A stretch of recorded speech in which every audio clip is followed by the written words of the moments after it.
Audio Jungle.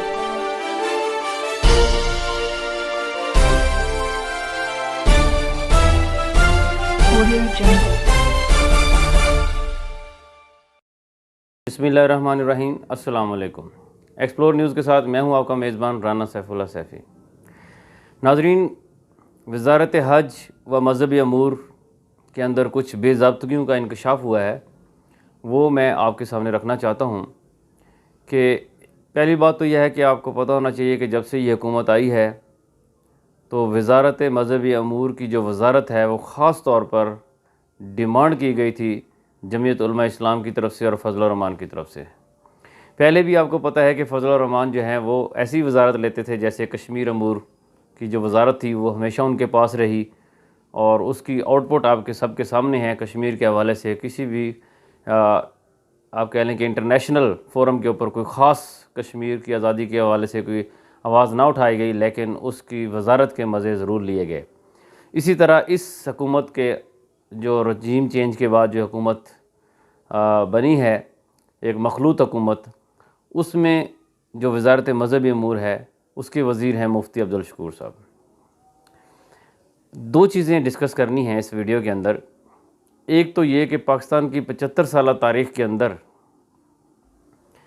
जब से पाकिस्तान के अंदर से लोग यहाँ से लोग जो है वो हज के लिए जा रहे हैं तो ये कि प्रैक्टिस चली आ रही है कि उनके साथ ख़वातीन जो हैं वो हज ड्यूटी के लिए जाती हैं, और जो कुछ महकमे हैं पाकिस्तान के, उनके जो लोग हैं वो एक ख़ास प्रोसीजर के तहत जो है वो भी जो हज्जाज कराम होते हैं उनकी मुआवनत के लिए वहाँ पे सऊदी अरब जाते हैं।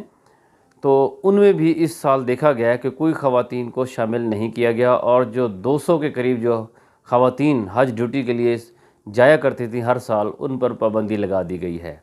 ये एक तअस्सुबाना रवैया है जो जमीयत उलमा इस्लाम की तरफ से देखा गया है। हालांकि इस किस्म की कोई सिफारिशात जो है वो इस्लामी नज़रियाती कौंसिल की तरफ से नहीं दी गई।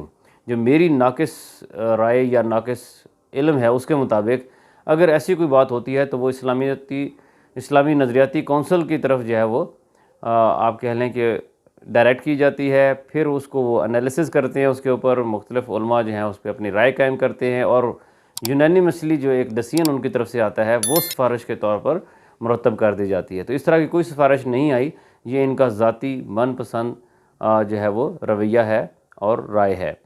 तो ये इनको ख़वातीन को जो है वो इस आप कह लें सादत से उनको महरूम कर दिया गया है। अब सवाल ये पैदा होता है कि जो ख़वातीन वहाँ पे बापर्दा जाती हैं तो उनकी मुआवनत के हवाले से वो किस तरह से रहनुमाई किससे लेंगी, मर्दों से लेंगी या क्या करेंगी? ये मुआवनत किस तरह की होती है?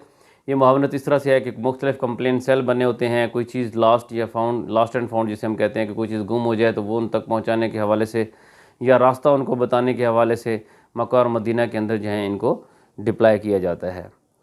इसी तरह दूसरी तरफ देखें तो पाकिस्तान के जो गवर्नमेंट के जो महकमे हैं उनमें ये कुछ अर्सा से प्रैक्टिस चली आ रही है कि कुछ लोगों को महकमों की तरफ से भी मुआवनीन हज के तौर पर सऊदी अरब भेजा जाता है।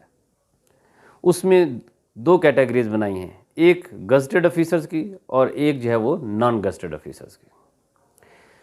हर साल कुरानंदाज़ी होती है। उस कुरानंदाज़ी के अंदर हर महकमा 2 गज़टेड ऑफिसर और 2 जो है वो नॉन गज़टेड ऑफिसर्स को शॉर्ट लिस्ट करता है। फिर उनके इंटरव्यूज़ होते हैं और बाकायदा से एक गज़टेड और एक नॉन गज़टेड ऑफिसर को सिलेक्ट कर लिया जाता है और उनके नाम फिर वज़ारत मज़हबी अमूर में फॉरवर्ड कर दिए जाते हैं।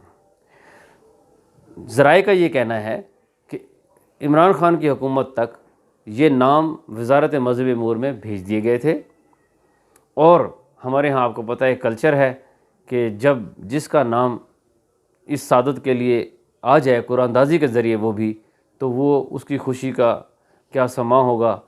वो अपने दोस्तों से और रिश्तेदारों से जो है ना जब मिलते हैं तो उनके घर के अंदर कितनी खुशी होती है। और ये भी देखा जाता है, तो मैं ये समझता हूँ कि जिसको अल्लाह के घर से बुलावा आ जाए और हज जैसी सादत इस महंगे दौर के अंदर, क्योंकि पहले जो हज इमरान खान की हुकूमत जो नाहल थे उस वक्त तक जो हज का ख़र्चा था वो 4.5 लाख रुपए था। इन अहल लोगों के आने की वजह से वो जो हज है वो 9.5 से 10 लाख तक का हो चुका है। डबल से भी ज़्यादा नाज़रीन अपने जहन में रखना है, ये अहल लोग हैं। तो जब ऐसी सिचुएशन के अंदर, इस महंगाई के दौर के अंदर, एक आम स्केल के आदमी का जब नाम आ जाता है तो वो कितनी खुशी महसूस करता है। तो मेरे ख़्याल में तो उसको रात को नींद भी नहीं आती होगी कि जब तक ये हज का मौका ना आ जाए। तो ऐसी सिचुएशन में उनके नामों को लिस्टों से निकाल दिया गया है और पता ये चला है ज़राए से कि एक लिस्ट बनी, जब कुछ लोगों ने उस पर प्रेशर डाला तो फिर दूसरी लिस्ट बनाएगी, सिर्फ तीसरी लिस्ट बनाएगी, तो जिसमें कुछ लोगों के नाम चीदा लोगों के नाम शामिल कर दिए गए हैं। लेकिन स्टिल बहुत सारे लोग जो हैं वो अभी भी इस सादत से महरूम नज़र आते हैं। बारहा वो वजारत में गए, लेकिन सेक्रेटरी जो वजारत हैं वो कहते हैं कि जी हमें ऑर्डर है कि इनके नाम जो हैं वो यहाँ से निकाल दिए जाएँ और अपने मनपसंद जो लोग हैं उन लिस्टों में शामिल कर दिए गए हैं, जो कि 270 की लिस्ट है। उन 200 ख़वातीन जो हज ड्यूटी पर जाती हैं उनके अलावा जो महकमों की तरफ से जो लिस्ट है वो तकरीबन 270 लोग हैं, जिनमें उन लोगों को निकाल दिया गया है। और ये भी पता चला है कि वहाँ पे तकरीबन कुछ महकमों से जहाँ 2 लेने होते हैं वहाँ से 8-8, 10-10 लोगों को भी इसमें शामिल किया गया है।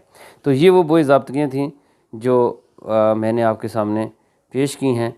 तो इसका नोटिस लेना चाहिए सुप्रीम कोर्ट को, हाई कोर्ट को, और लोगों की जो है ये लोगों के साथ जो ज़्यादती हुई है और लोगों को जो इस हज जैसी सादत से महरूम कर दिया गया है उससे उनको जो है वो उनका हक़ दिलवाएं। इसके साथ ही आपसे इजाज़त चाहूँगा। अल्लाह ताला पाकिस्तान का हामी नासिर हो। पाकिस्तान ज़िंदाबाद।